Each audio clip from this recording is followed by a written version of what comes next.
Hello, ladies and gentlemen, and welcome back. We're taking a look at question 13 in this video from our 2010 Fermat paper.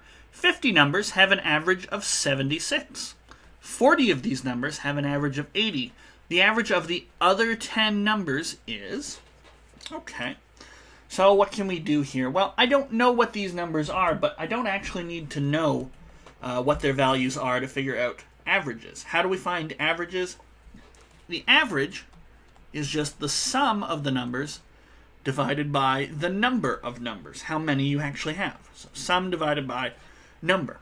So if somebody tells me, well, you get an average of 76 for 50 numbers, I can tell you what the sum of those 50 numbers are. I have no idea what they actually are, those individual numbers, but I know their sum is going to be, we'll just rearrange this, we get 50 times 76. I'll just quickly grab my calculator. And that's 3,800. So I know that's the sum of all 50 numbers. But similarly, if I know that 40 of the numbers have an average of 80, I can figure out their sum as well. Maybe call it t. Okay? So we rearrange, and t turns out to be 3,200. Now I want to know the average of the remaining 10 numbers.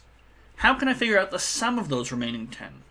Well, when I figure out S, or when someone else figures out S, they are counting up all 50 numbers. But when we find T, we're only counting up 40 of the numbers. We are not counting the other 10. So they are in the count for S, but they're not in the count for T. And they are, in fact, the difference between those two. So we get 600, 3,800 minus 3,200, 600 divided by 10, and so our average is going to be 60 for the other 10 numbers. Okay, so 60 is an answer of A. And there we go. So that finishes question number 13. Up next, question number 14. I'll see you there.